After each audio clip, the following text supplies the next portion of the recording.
Hello friends, today I am reading Class 8, Chapter 5, The Summit Within. Before you read, Major H.P.S. Ahluwalia was a member of the first successful Indian expedition to Mount Everest in 1965.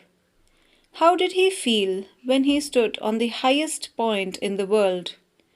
Let us hear his story in his words. Climbing the summit and, then, the more difficult task of climbing the summit within.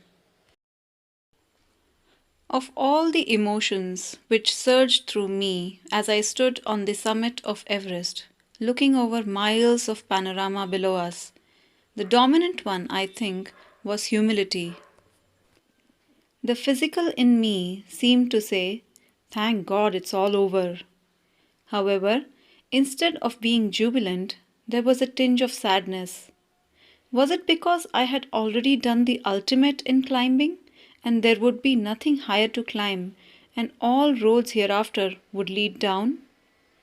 By climbing the summit of Everest, you are overwhelmed by a deep sense of joy and thankfulness. It is a joy which lasts a lifetime. The experience changes you completely. The man who has been to the mountains is never the same again. As I look back at life after climbing Everest, I cannot help remarking about the other summit, the summit of the mind, no less formidable and no easier to climb. Even when getting down from the summit, once the physical exhaustion has gone, I began asking myself the question why I had climbed Everest. Why did the act of reaching the summit have such a hold on my imagination? It was already a thing of the past, something done yesterday. With every passing day, it would become more remote. And then, what would remain? Would my memories fade slowly away? All these thoughts led me to question myself as to why people climb mountains.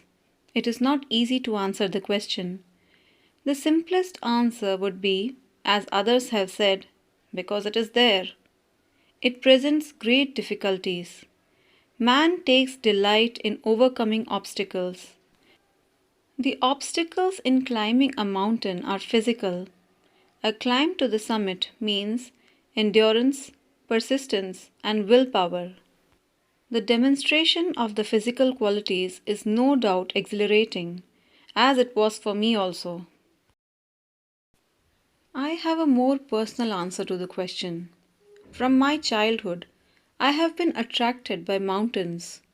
I had been miserable, lost, when away from mountains in the plains. Mountains are nature at its best.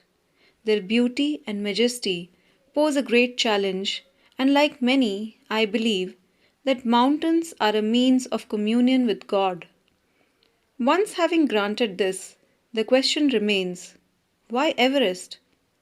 Because it is the highest, the mightiest, and has defied many previous attempts. It takes the last ounce of one's energy. It is a brutal struggle with rock and ice. Once taken up, it cannot be given up halfway, even when one's life is at stake. The passage back is as difficult as the passage onwards. And then, when the summit is climbed, there is the exhilaration, the joy of having done something, the sense of a battle fought and won. There is a feeling of victory and of happiness. Glimpsing a peak in the distance, I get transported to another world. I experience a change within myself which can only be called mystical. By its beauty, aloofness, might, ruggedness, and the difficulties encountered on the way, the peak draws me to it, as Everest did. It is a challenge that is difficult to resist. Looking back, I find that I have not yet fully explained why I climbed Everest. It is like answering a question, why you breathe. Why do you help your neighbor? Why do you want to do good acts?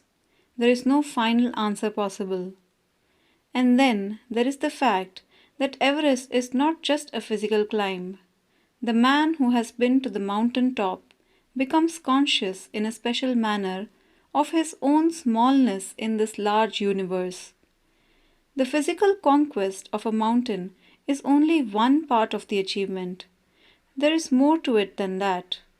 It is followed by a sense of fulfillment. There is the satisfaction of a deep urge to rise above one's surroundings. It is the eternal love for adventure in man. The experience is not merely physical, it is emotional, it is spiritual. Consider a typical climb towards the summit on the last heights. You are sharing a rope with another climber. You form in. He cuts the step in the hard ice. Then he belays and you inch your way up. The climb is grim. You strain every nerve as you take every step. Famous climbers have left records of the help given by others. They have also recorded how they needed just that help, else they might have given up. Breathing is difficult. You curse yourself for having let yourself in for this. You wonder why you ever undertook the ascent. There are moments when you feel like going back. It would be sheer relief to go down instead of up. But almost at once, you snap out of that mood. There is something in you that does not let you give up the struggle. And you go on. Your companion keeps up with you. Just another 50 feet, or 100 maybe. You ask yourself, is there no end? You look at your companion and he looks at you. You draw inspiration from each other. And then, without first being aware of it, you are at the summit. Looking round from the summit, you tell yourself that it was worthwhile. Other silvery peaks appear through the clouds. If you are lucky, the sun may be on them. The surrounding peaks look like a jeweled necklace around the neck of your summit. Below, you see vast valleys sloping into the distance. It is an ennobling, enriching experience to just look down from the summit of a mountain.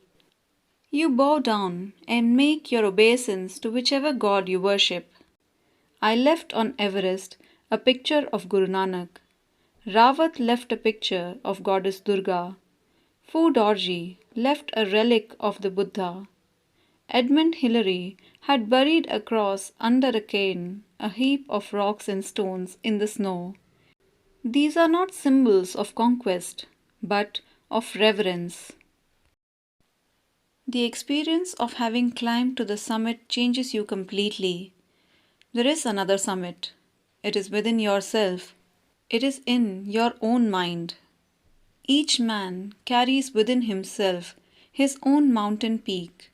He must climb it to reach to a fuller knowledge of himself. It is fearful and unscalable. It cannot be climbed by anyone else. You yourself have to do it. The physical act of climbing to the summit of a mountain outside is akin to the act of climbing the mountain within. The effects of both the climbs are the same. Whether the mountain you climb is physical or emotional and spiritual, the climb will certainly change you. It teaches you much about the world and about yourself. I venture to think that my experience as an Everester has provided me with the inspiration to face life's ordeals resolutely. Climbing the mountain was a worthwhile experience. The conquest of the internal summit is equally worthwhile. The internal summits are perhaps higher than Everest. H.P.S. Ahluwalia.